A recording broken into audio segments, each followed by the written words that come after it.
আপনাদের মাঝে আরেকটি ভিডিও নিয়ে। তো এই ভিডিওতে আমি কথা বলবো একটি গাছ বিষয়ে কথা বলবো না, আমি এখন বিষয় যেটা কথা বলবো সেটা হলো আপনার ঘাস নিয়ে। হ্যাঁ, ঘাস নিয়ে কথা বলবো। তো ঘাস কিন্তু যেসব এই যে মাঠটা দেখাও, যে এই সময় একদম কত ঘাস, চারপাশে আর কি ঘাস আছে। এইদিকে দেখাও, সবদিকে শুধু ঘাস আর ঘাস না। জি। তো ঘাস আছে যেহেতু অনেক জায়গায় আবার ঘাস আবার চাষ করা হয়। তো ঘাস চাষ করা হয়, বিভিন্ন রকমের বিদেশি ঘাস আছে, আরো বিভিন্ন ঘাস আছে। মাঠে ঘাটে তুললে এমনিতে প্রত্যেকটা মাঠে ঘাটে ঘাস আছে। তো তার সাথে সাথে কিন্তু অনেক জায়গায় ঘাস কিন্তু চারা মানে বীজ দিয়ে বা বিভিন্ন সার প্রয়োগ করে কিন্তু ঘাস চাষ করা হয়। এই ঘাস বিষয়ে আমি এখন কথা বলবো আপনাদের সাথে। তো যত রকম গাছ আছে তার ভেতর ঘাসের ভূমিকায় কিন্তু প্রাণীদের জীবনে সবচেয়ে বেশি। হ্যাঁ, সবচেয়ে বেশি কিন্তু যত গাছ আছে প্রাণী কিন্তু সবচেয়ে বেশি খায় কিন্তু ঘাস, অন্য গাছের পাতার চেয়ে। তো ধান, গম, যব জাতীয় যত রকম দানা শস্য বা সিরিয়াল আছে তার সবই ঘাস শ্রেণীয়। তো মধ্যপ্রাচ্যের ক্রিসেন্ট বেল্ট থেকে এ জাতীয় দানা ঘাস ছড়িয়ে পড়েছে সারা বিশ্বে। এই ঘাস দ্বারা নিয়মিত খাদ্য সরবরাহের সুবিধার কথা ভেবেই হয়তো আমাদের শিকারী পূর্বপুরুষেরা বের হয়ে এসেছেন গুহার অন্ধকার থেকে।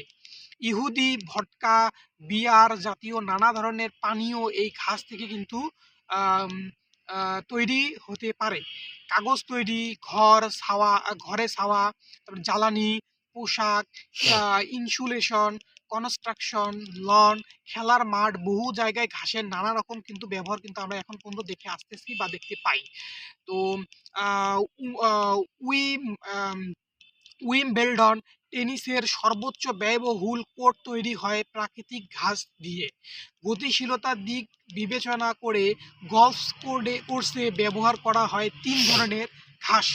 টার্গেটের কাছে পুলিং গ্রিন এলাকায় যে ঘাস লাগানো হয় তা হয় খুব ছোট, যাতে সহজে ছড়িয়ে যেতে পারে গলফ বলে।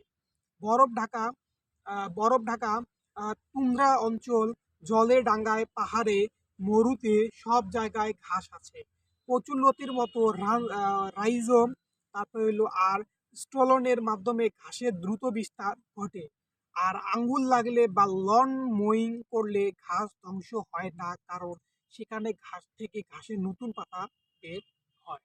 তো ঘাসের এত এত জায়গায় ব্যবহার আছে যেটা আমরা বলে শেষ করতে পারবো না।